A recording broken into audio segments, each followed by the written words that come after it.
Hello, today I'm with Mr. Charles Gardner. He's the author of Dannemora, the real story from inside Clinton Correctional Institution. Sir, I wanted to talk to you today and ask you to just give us a brief history of your career and what got you to write this book. So I started my career in corrections in 1988, went through an assortment of correctional facilities throughout the state, was promoted to sergeant, was promoted to lieutenant. At the end of my career, I was promoted to what was known as a regional training lieutenant. I oversaw the training 13 facilities throughout the northern end of New York State. The book was written as a result of the press coverage of the escape from Dannemora by inmates Matt and Sweat. It was basically to make sure that the story was going to be truthfully told and to lose the spin that the media was putting on it, and to basically vindicate the staff and the supervisors at that particular facility. And I do want to ask you a question. You know, I know from my experience in corrections, 1 or 2 rotten apples do not indicate the honor and good service of all the other officers in a prison. And when you wrote this book, did you want to tell people, hey, just because 2 people did something wrong, that is no indication of the good officers at Clinton Correctional Institution that work hard, finish their career successfully with honor, and follow the correctional officer oath? Is that something you had in mind? That is correct. And in this particular case, there was 1 civilian staff member that was the entire catalyst of this escape. There was a correctional officer that, due to the fact that he wasn't following policies and procedures, got sucked into this escape, but at no time was he a knowing participant of the escape. This all rests on the shoulders of that 1 civilian being by the name of Joyce Mitchell. Correct. And I'm glad you said that, and that's why I wanted to bring it up, because too many people say if it's 1 officer involved in something, they think it's all officers are that way. That is so far from the truth, because 99% of the officers work hard, and you can't let that 1 officer in that 1 dorm dictate how officers operate. Correct, yeah. Clinton Correctional has a long-standing history of excellent work by their staff. Their security staff is top-notch. The civilian staff has been for decades top-notch. As you said, Gary, it's that 1 bad apple that is the total catalyst for this escape, New York State's largest escape from New York State's largest maximum security prison. Well, before that escape at Clinton, I think they had 0 escapes in their history, correct?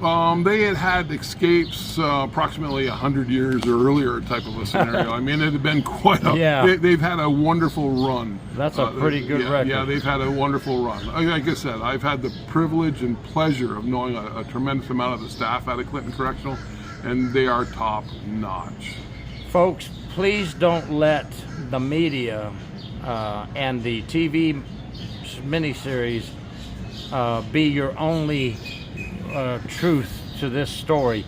They hype it up, and I can guarantee you they hype it up for the miniseries, and they changed a lot of things around, and they made the officers look bad in that miniseries, and that's not really the true case. If you hold your book a little higher, this is the book you need to buy. It's available on Amazon, correct? Correct. Read from an inside story from a man who worked in corrections for 25 years in New York, at Clinton as well, other places. I did a short stay at Clinton, but I wiggled around the entire state, from Sing Sing to Great Meadow Correctional to upstate. Yeah, I did 13 different facilities in my career. Thank you, Charles. We're going to have some lunch here at the Hurricane in St. Pete Beach and have us some seafood now. Thank you for doing this today. Thanks, Gary. All right, bye. Hello, everyone. I'm with Professor Kevin Courtright here at the Hurricane Seafood Restaurant in St. Pete Beach. He has put together this little meeting with all of us, and we really appreciate that, Kevin. My pleasure. I want you to give us a brief history of yourself, and then tell us about your project coming up. I think it's 3rd edition, Art of the Con, yes, with one of the greatest, Gary Cornelius, retired lieutenant in corrections and now a professor as well. He has really helped a lot of young officers with that book.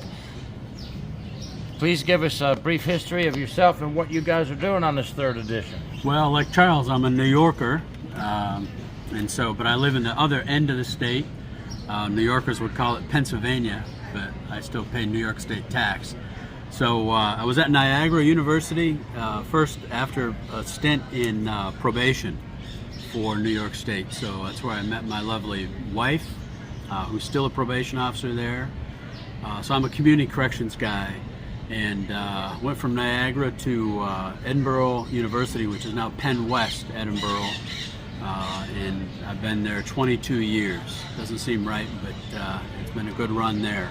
So I'm the corrections guy. I'm teaching corrections courses. So to come from New York, where these penitentiaries were created, to go to Pennsylvania, where these penitentiaries were created, I jumped at the chance. And lately, my latest project is with Gary Cornelius, who has become a dear friend of mine, and I mean that sincerely, who was also an Edinburgh University graduate a few years earlier. And so it's been just a privilege and a pleasure to write with him, and I think we make a nice team. So the Art of the Con 3rd edition should be out in fall, we're saying now. These things always get delayed a little bit, but we're very excited about it. The book is totally revamped. Lots of contributors, I think, such as yourself, Gary, right? And a lot of people have contributed to the book. We've got new photos, we've got a new layout. So we're very excited about it, and we're hoping to get it into not only training academies, of course, but in more university classrooms as well. So we're very excited about it. I'm very excited about it. I know a lot of people that are. Thank you, and thank Gary Cornelius for letting me be a very small part in that book. I'm really honored to be in there. Well, we're glad that you are. And Gary Cornelius, if you're watching, you saw your picture already. I'm going to put your picture up here right above me. Thank you, Gary Cornelius, and you guys. I wish you the best of luck with that book, and I'll spread the word. We wish he was here. I'll spread the word. Very good. Thank you. Thank you, sir. Bye. All right. Hello, everyone. I'm here with Professor Edward Brennan. He is a corrections expert, and we are here at the Hurricane Seafood Restaurant in beautiful St. Petersburg, Florida. Mr. Brennan, thank you for doing this today and meeting with us for our lunch today. Happy to be here. Could you just give us a brief summary of your corrections involvement, career, and what you do to help educate people in learning the real truth about corrections, and not what we see in the media, not what we see in the movies, but the real corrections? Okay, sure. I started way back in 1970, and actually was not going to get into this career. I had no intentions of it, but a good old professor of mine said, "Hey, why don't you try this new halfway house that's opening up for the Pennsylvania Department of Corrections?"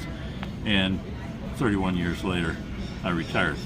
So over the course of time, I had the opportunity to open actually 3 facilities.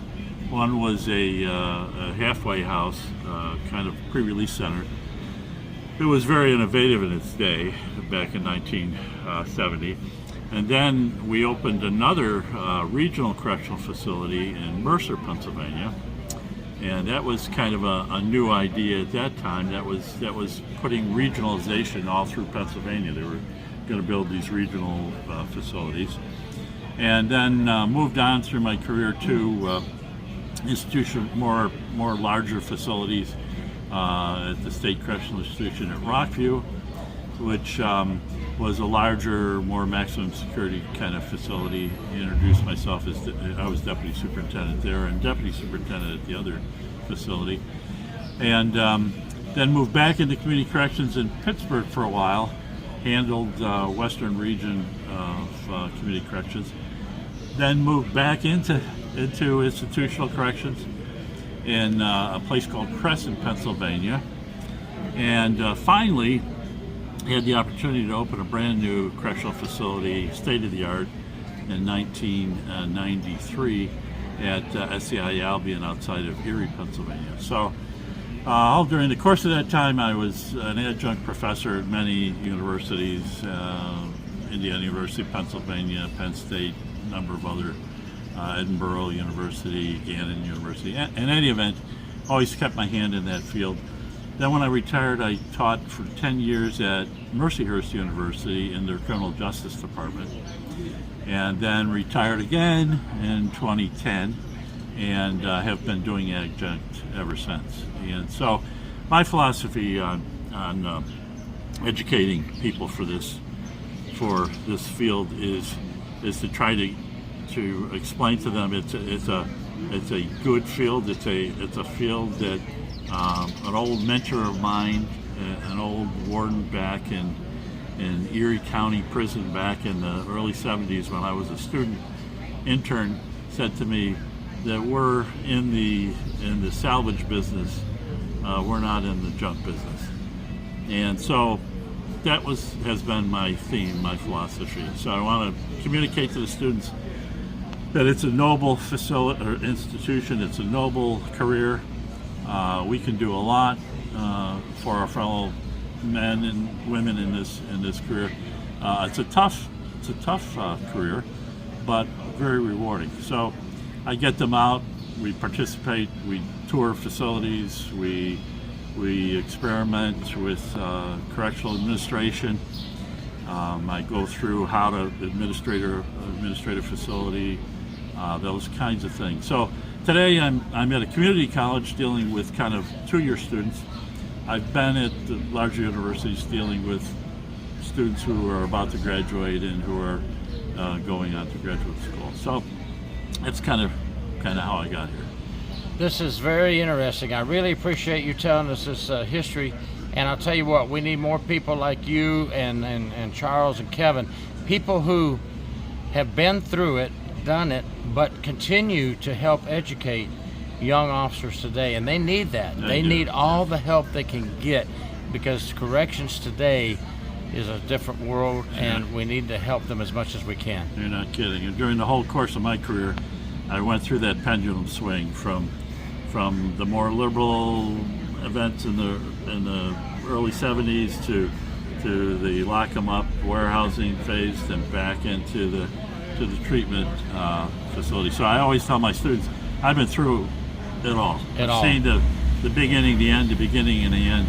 And I think we're heading into, we have headed into a professionalization of our career, and it's where we want to be. We want to make things better, and we want to have a better system. Thank you so much. Thank you for everything you do, and we appreciate it. Now we're at the Hurricane. We're going to order some lunch. That sounds good. All right, let's get everybody together. Thank you, sir. Very good. Thanks. Bye.